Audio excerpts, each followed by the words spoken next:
네가 어떻게 이런 짐승만도 못한 짓을 할 수가 있니? 착하기만 한 줄 알았던 내 아들이 어떻게 이럴 수가 있냔 말이야. 내가 네 아버지한테 어떤 대접을 받고 살았는데 그 애비 자식 아니랄까봐 좋은 것도 아닌 것을 닮아서 이럴 수가 있냔 말이야. 난 그것도 모르고 그 불쌍한 것을 그렇게 허망하게 가게 했잖니. 어쩜 좋아, 정말. 저는 주저앉아 목 놓아 울었습니다. 안녕하세요. 오늘도 찾아주셔서 감사합니다. 오늘은 충청북도 청주에 살고 있는 김경자님의 가슴 먹먹해지는 사연입니다. 시어머니와 며느리, 그리고 아들에 대한 의견을 듣고 싶다고 사연 요청해 주셨습니다. 들어보시고 김경자 할머니께 해줄 수 있는 말이 있으면 말씀해 주시길 바랄게요. 그럼 사연 바로 읽어드리겠습니다. 안녕하세요. 아들이 하나 있고 저는 나이가 60대 중반인 여성입니다. 여러분들에게 기막히고 충격적인 이야기를 말씀드려 볼까 합니다. 저의 아들과 연관된 이야기라 어디 쉽게 이야기할 수도 없는 터라 고민 끝에 유튜브의 힘을 빌려 이렇게 제보를 해봅니다. 앞으로 저희 모자가 어떻게 해결해 나가면 좋을지 똑똑한 여러분께서 조언해 주시면 감사하겠습니다. 어린 시절 제 가정은 평범하지 않았습니다. 저희 아버지는 술만 드시면 폭력적으로 변하여 엄마와 저를 지독히도 괴롭히셨습니다. 어릴 때부터 어른이 되면 아버지에게서 빨리 벗어나고 싶은 마음뿐이었죠. 그러던 중에 아는 지인의 소개로 젊은 나이에 한 남자를 만나게 되었습니다. 솔직히 소개받은 그 남자에게 호감도 없었고 외모도 제 마음에 들지 않았지만 그래도 그를 몇 번이고 만나게 되었습니다. 그는 집도 잘 살았고 제가 좋다고 쫓아다니며 결혼하고 싶다고 적극적으로 다가와 주었거든요. 저는 아버지가 싫어 하루빨리 도망치고 싶은 마음에 그 남자와 결혼을 생각하게 되었습니다. 이제 와서 생각해보면 도망치고 싶은 마음에 잘못된 선택을 한 셈이죠. 덜컥 만나던 남자와 결혼을 하겠다고 하자 저희 엄마는 제게 만난 지 얼마나 되었다고 결혼이냐? 그 사람 어떤 사람인지 더 만나보고 해도 늦지 않아. 라고 하셨지만 저는 엄마에게 그 사람 집에 돈도 많고 무엇보다 날 많이 사랑하고 아껴줘. 난 엄마처럼 아버지한테 맞고 살고 싶지 않아. 사랑받으면서 행복하게 살 거야. 절대 엄마처럼 안 살 거니까. 라고 하며 결혼에 대한 의지를 내비쳤습니다. 물론 저는 그 사람을 사랑하지 않았어요. 하지만 제겐 사랑은 중요하지 않았습니다. 그 당시에는 사랑이 없어도 소개로 결혼하고 살면서 부부의 연을 이어가는 게 이상하지 않았거든요. 비록 아버지가 싫어 선택한 결혼이지만 경제적으로 여유 있고 저를 많이 사랑해주는 이 남자가 싫지는 않았습니다. 그렇게 저는 만난 지 2개월 만에 그 남자와 결혼을 하게 되었습니다. 돈이 많아서 그런지 여유로운 신혼생활을 누리며 아들도 하나 낳아 행복하게 보냈습니다. 그러던 어느 날 시댁에서 하는 사업이 점차 어려워지면서 결국 사업을 정리하게 되었고 그 과정에서 많은 것을 잃은 남편은 매일 술을 마시며 지냈습니다. 참 애석하게도 딸은 엄마 팔자를 닮는다고 했던가요.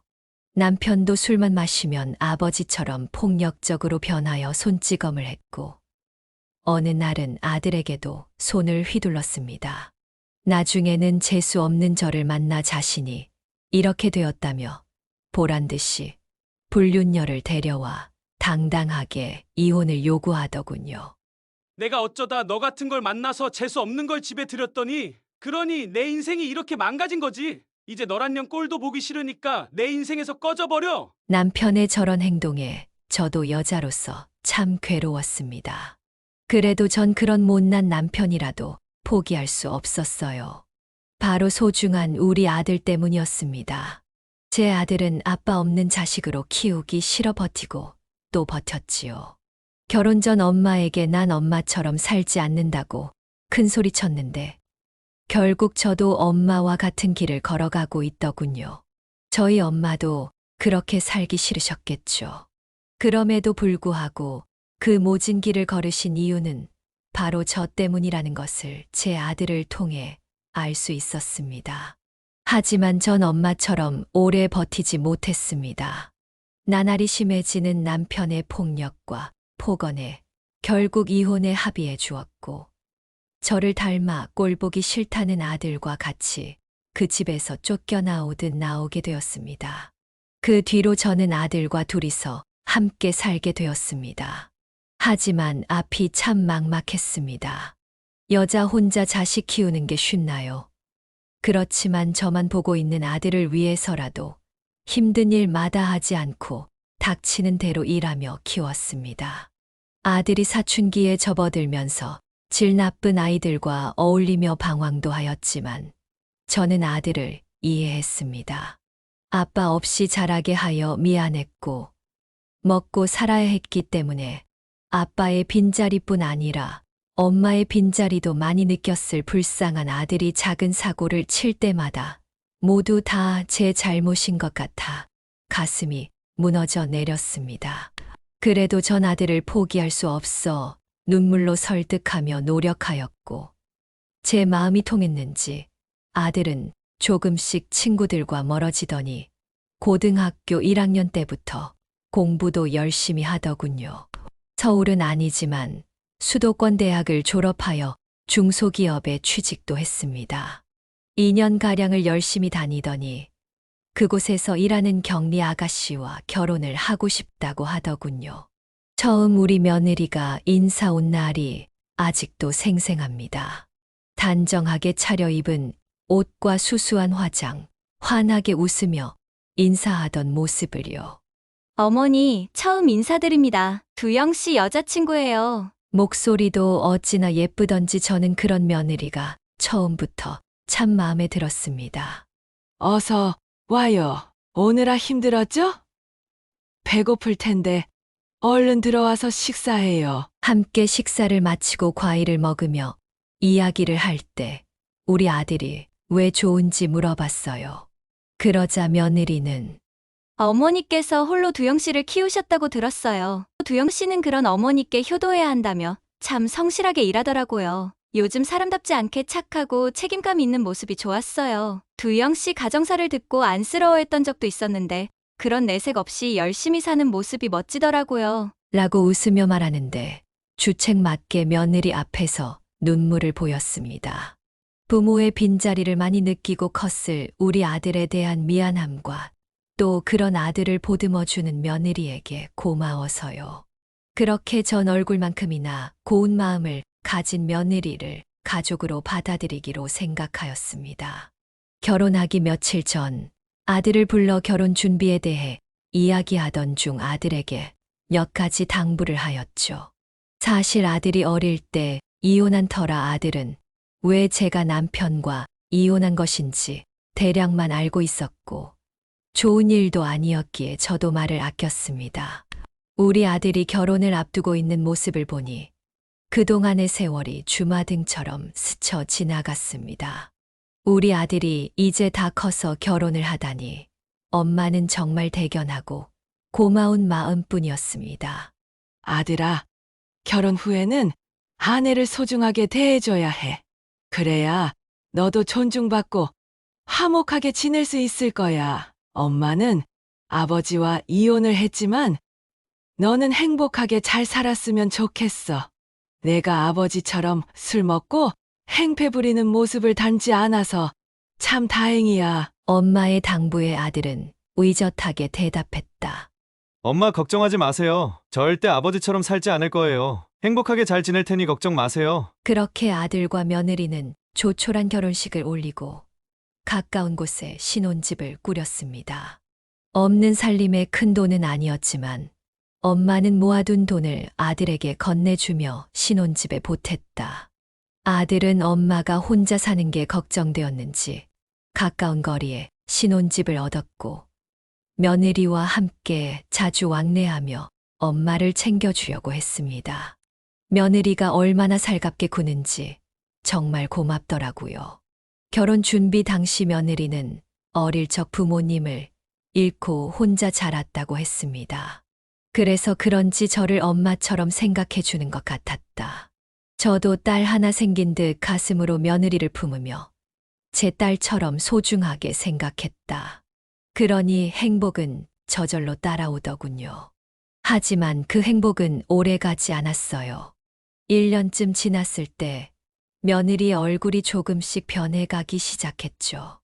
늘 환하게 웃던 아이가 웃음기를 잃고 말수도 줄어들었습니다. 얼굴빛이 어두워지고 밥도 잘 챙겨 먹지 않는지 살이 빠져 있었죠. 하루는 얼굴과 몸에 상처가 있어 물어보았습니다. 아가, 얼굴하고 여기 몸에 이 상처는 뭐니? 살도 빠지고 얼굴빛도 안 좋은데 무슨 일 있니? 며느리는 멋쩍게 웃으며 대답했습니다. 어머니, 별거 아니에요. 집안 정리하다가 선반이 무너져서 다쳤어요. 요즘 일이 많아서 피곤한가 봐요. 살이 자꾸 빠지네요. 저는 그런 며느리가 걱정되어 반찬도 더 챙겨주었지만 그 후에도 종종 얼굴과 몸에 상처와 멍이 보였습니다. 결국 며느리를 앉혀놓고 물어보았습니다. 아가, 얼굴하고 여기 몸에 이 상처는 뭐니?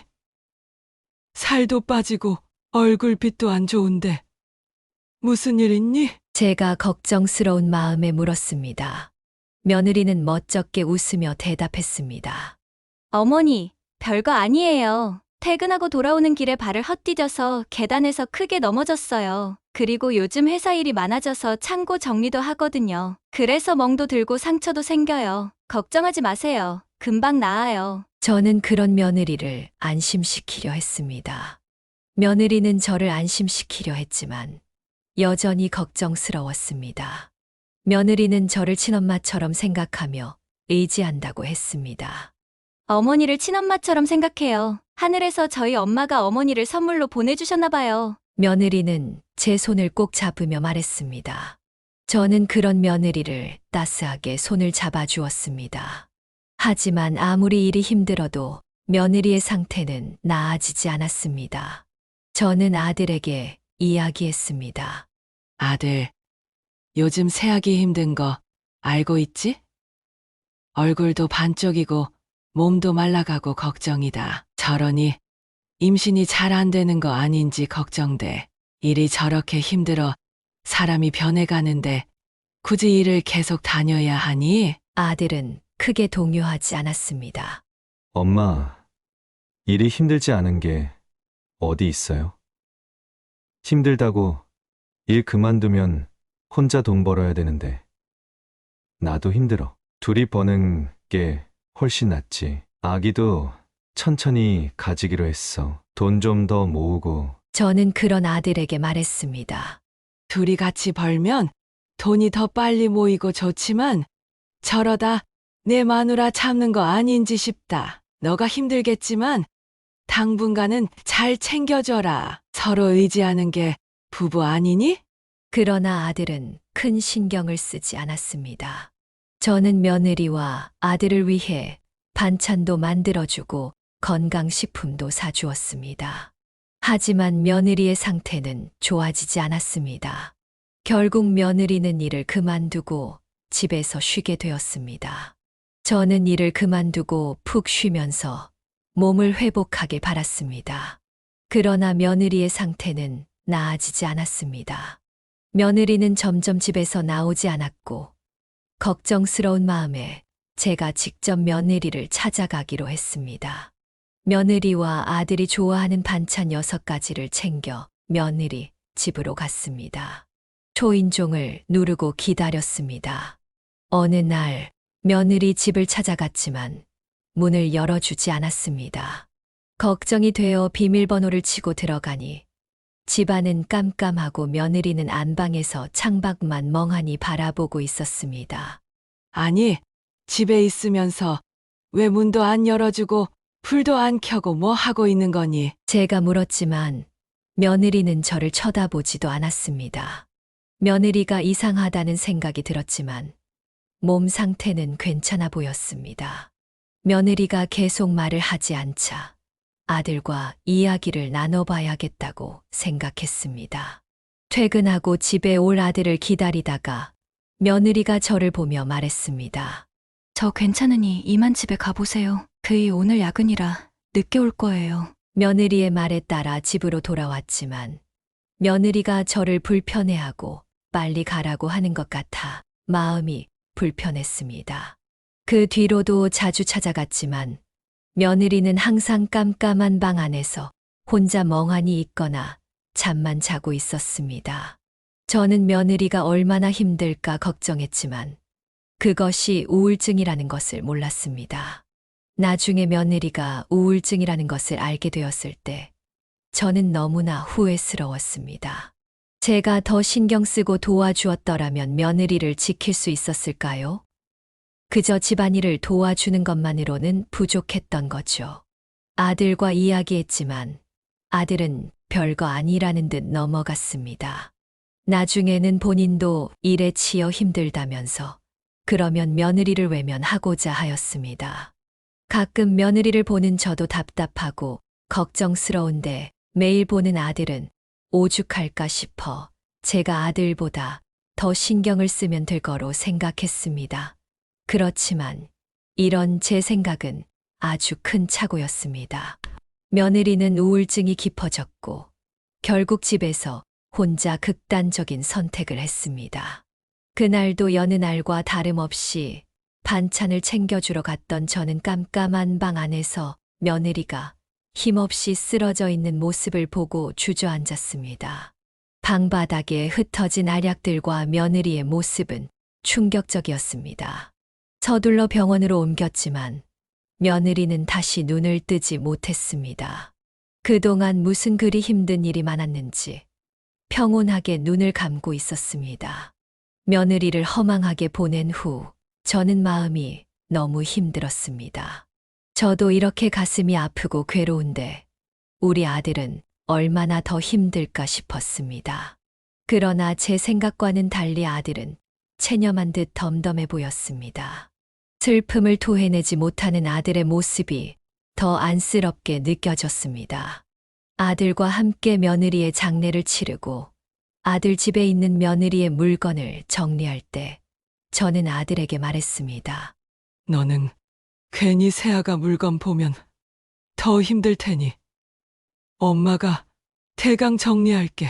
너는 엄마 집에 가서 좀 쉬고 있으면 좋겠구나. 라고 말하고 저는 혼자 아들 집에 와서 며느리의 물건을 정리하기 시작했습니다. 무엇을 먼저 정리해야 할지 막막했지만 천천히 며느리의 물건을 살펴보았습니다. 일만 하고 지내서 그런지 예쁜 옷 한 벌, 제대로 된 화장품 하나 없이 초라한 모습들만 방 안을 감쌌습니다. 이 모습을 보니 아들 대신 제가 정리하는 것이 잘 됐다고 생각했습니다. 이 모습을 아들이 본다면 여지없이 자신을 원망할지도 모를 테니까요. 가장 먼저 옷장 서랍에 있는 며느리의 옷을 하나씩 꺼내 정리했습니다. 옷가지들이 많지 않아서 금세 바닥이 보였습니다. 그런데 맨 밑에 깔린 옷 사이로 뭔가 보였습니다. 꺼내어 보니 다이어리 같았는데 뭔가 싶어 열어보니 며느리의 일기장이었습니다. 그날 그 일기를 보지 않았다면, 제가 유품을 정리하지 않았다면 지금 우리 아들과 저는 달라졌을까요? 천천히 읽어내려간 며느리의 일기장 속 일기는 충격 그 자체였습니다. 그 이야기 속에는 우리 아들에 관한 이야기가 적혀 있었습니다. 어느 날부터 조금씩 술을 마시고 들어온 아들은 며느리에게 소리를 지르며 물건을 부수고 던졌으며 술에서 깨면 미안하다고 무릎을 꿇으며 사과를 했다고 합니다. 그러나 그것도 잠시 다시 술을 마시고 들어오더니 전과 달리 더 폭력적인 모습을 보이게 되었습니다. 다음 날 정신이 들면 사과를 하며 그런 일상이 계속 반복되었다고 합니다. 결국 아들은 며느리에게 손찌검까지 하게 되었고 나중에는 너 말고 다른 여자가 좋다며 자주 다니던 술집 여자와 눈이 맞아 며느리 앞에서 당당히 내연녀를 보여주기도 했답니다. 천천히 읽어내려간 며느리의 일기장 속일기는 충격 그 자체였습니다. 며느리는 임신 초기였고 아이에게 아빠 없는 슬픔을 주고 싶지 않아 아들에게 매달리며 가정을 지키려 노력했다고 적혀 있었습니다. 하지만 아들은 며느리를 지겨워하며 술을 먹고 폭력을 행사했고 며느리는 다치고 결국 유산까지 되었다고 합니다. 일기장에는 아들이 술을 먹고 이혼을 요구하며 며느리를 괴롭힌 내용도 있었습니다. 아들은 내연녀와의 관계에 빠져 며느리를 더 괴롭혔습니다. 저는 그 일기장을 보고 큰 충격에 빠져 한동안 멍하니 앉아 있었습니다. 시간이 지나면서 손이 덜덜 떨리고 소름이 돋았습니다. 내 아들이 며느리에게 이런 못된 짓을 한 것인지 믿기지 않았습니다. 그리고 왜 아들은 이런 모습을 내게 감추고 순수한 얼굴로만 대했는지 혼란스러웠습니다. 저는 정신을 가다듬고 며느리의 일기장을 챙겨 집에서 쉬고 있는 아들에게 달려갔습니다. 아들 앞에 며느리의 일기장을 보여주며 사실인지 물었습니다.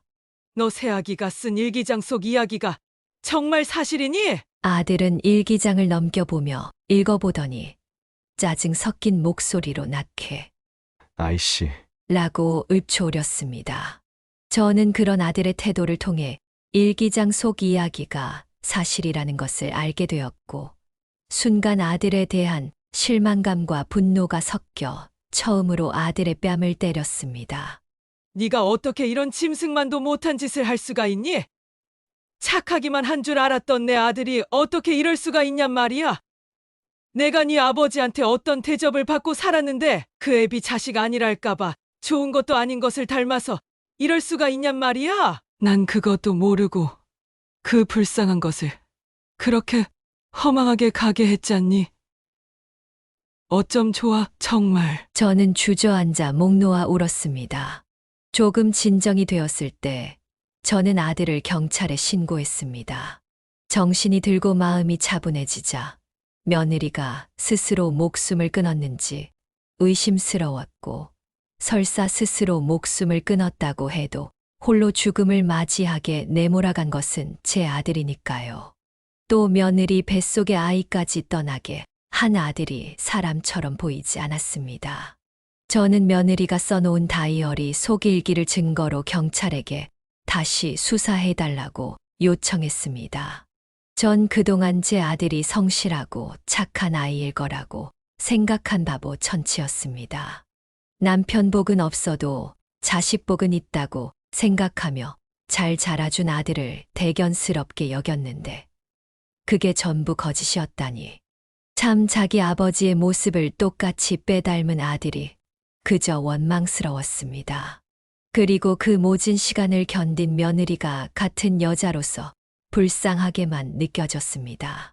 바보같이 미련하게 살지 말고 내게 도움을 요청했더라면 아니면 도망이라도 갔더라면 더 나은 인생을 살았을 텐데 그 모든 시간을 다 견디며 제게 내색조차 없었던 며느리가 많이 보고 싶었습니다.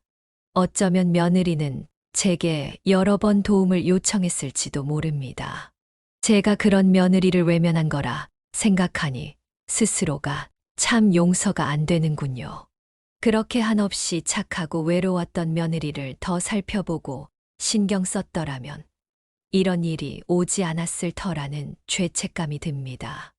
이런 제 마음을 하늘이 알았는지 결국 힘들다는 며느리에 관한 재수사가 시작되었습니다.